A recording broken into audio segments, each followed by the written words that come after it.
Welcome to our second episode here of the Triumph Dolomite Sprint Rally Car Restoration, and today we're going to fit some disc brakes to the diff. Just a bit of a tour of the workshop. It is all singing and all dancing, not quite as big as it needs to be, but there you go.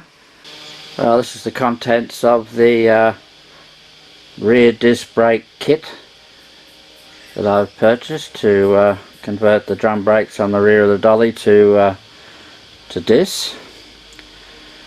They seem to be all Ford parts, Ford Sierra I'm told.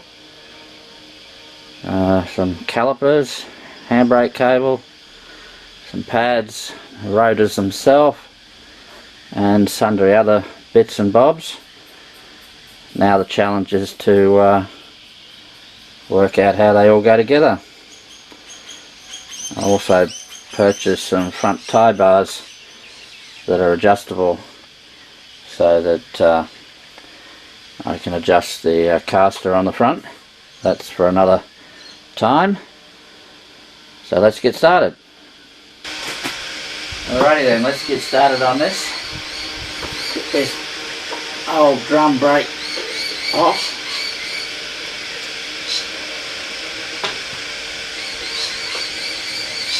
Of course, the car's got a hydraulic handbrake, but the drum brakes, well, you've got to be Arnold Schwarzenegger to heave on it. Alright, now this is a limited slip diff, a Dolomite limited slip diff. It was rebuilt about 30 years ago, and it's one very grumpy thing. Makes lots of noise and chatters and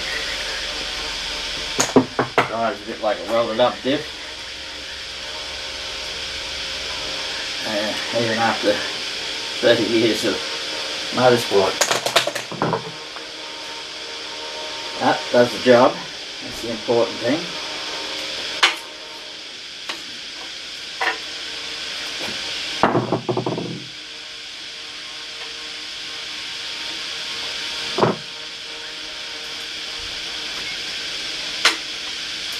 Life might be nicer with disc brakes. We'll wait and see on that score.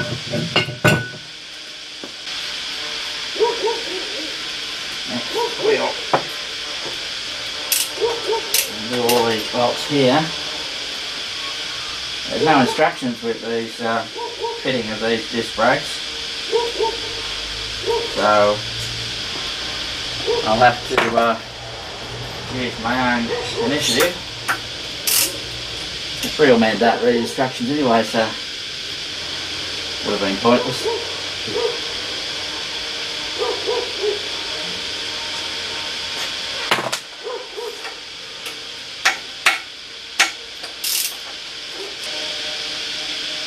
These Dolomite diffs are known for, and more than known for it, and that's leaking oil from these rear seals here. When you use them in motorsport, they're fine for road cars. As soon as you get it on a track and start giving it a hard time, they all come through these. There's two seals in there. It still comes through, leaks all onto the brakes, runs out onto the ground. So interesting smell. I've made many attempts over the years to fix this problem. Both me and more professional people than me. It's been, I wouldn't say successful, but not been that bad either, in as much as I haven't had the problem since I've, for the last run. I didn't anyway. Certainly didn't have the problem when I did dirt road rally about 4 years ago. No problems at all. And some of that involved bitumen, like hill climbs and circuits and things. But alright, I'm cooking with gas now. One of the things that was done to try and stop the oil getting in there is there's a, it's like a rubber seal thing, hence the fact that this doesn't just slide out nicely. Same with it going back in. Right.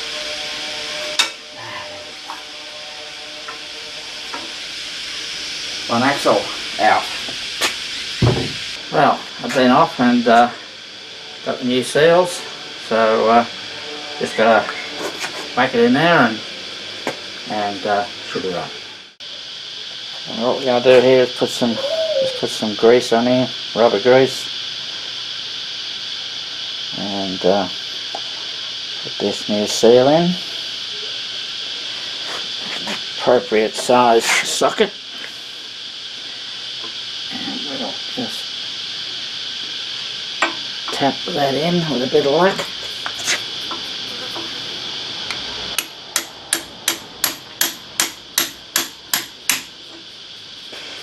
All these shims that came out, which basically adjust the wheel bearing, I think, have to go back on. And is that we've got these, came with the kit, and this is another shim, and it's to take up for where the backing plate of the drum brakes have come off. And not going back on, so that needs to go on as well. And then we'll put some rubber grease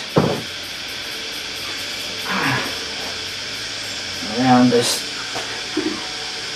here, just to make sure the seal is not damaged during the process of putting it together. And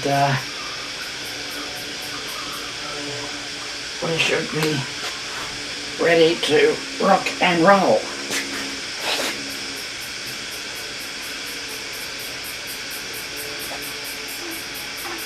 Now there's some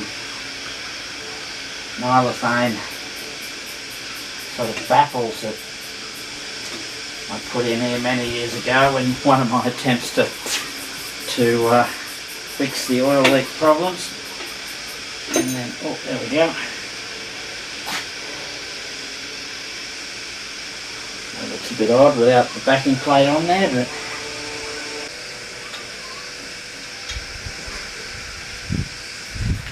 one bolt in.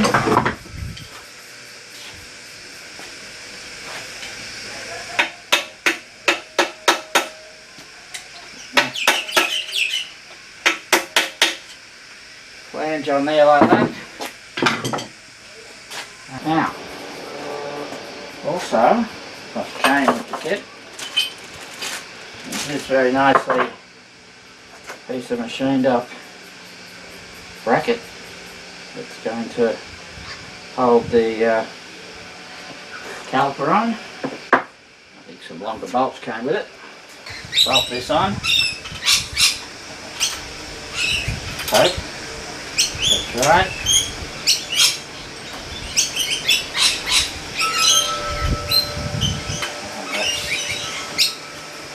Side.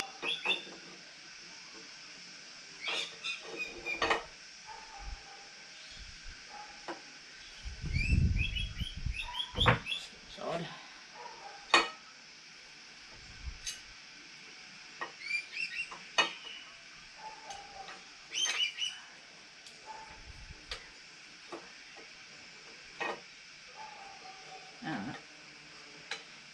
Let's do it up.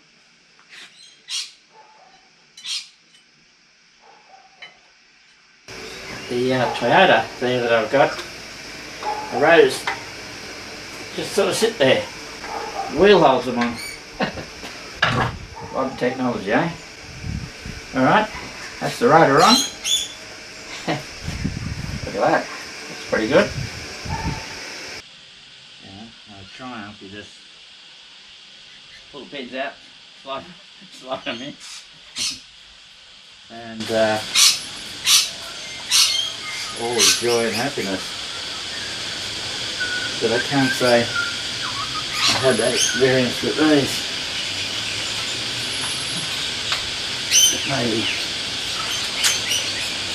that's more to do with me than the actual design of the gadget. At the end of the day, it's not that painless. Painful.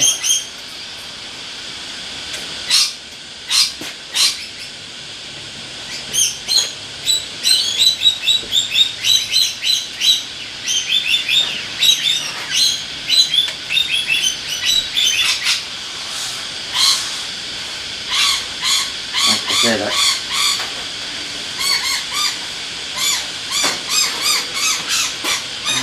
I got trouble getting everything to line up, and that's sort of the gist of it.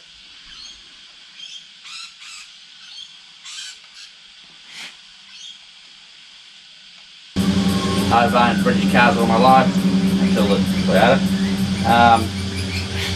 I've got next to no metric spanners, and this thing seems to be all metric, so certainly don't have the appropriate one for this job here. I might have to buy one, so we might just do. Oh, now we have the handbrake cable. Now this has taken me quite a long time to work out how to do it, and it turns out it's not as complicated as perhaps I was making it. Not being familiar with disc brake rear ends and handbrakes in the caliper and what have you. Seems that it's just a contorted sort of a way of doing this. And cannot be getting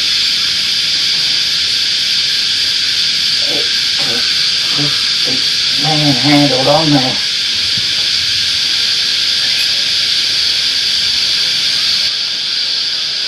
Which is turning out to be hard to float the other.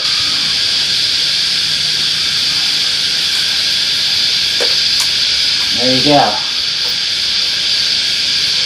I wouldn't say as simple as that, but as simple as that. So now, what we're going to do now is fit the hoses, which are a modern sort of car type hose,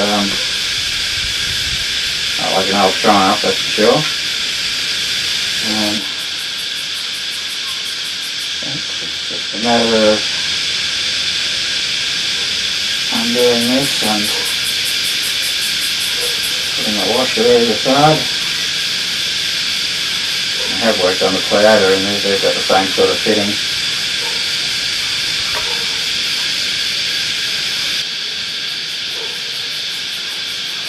And that just goes on like that.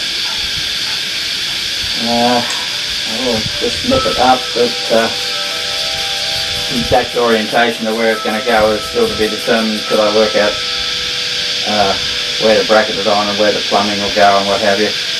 This sort of bracketing here, part of the old handbrake arrangement, it's doing nothing, and it was doing nothing in the first place. So I'll get the grinder and chop that off, and maybe I can put that on, maybe. Anyway, we'll work that out later, but for now I'll just make it so it's on there, and well, that's about the end of this instalment of the Dolly rally car restoration.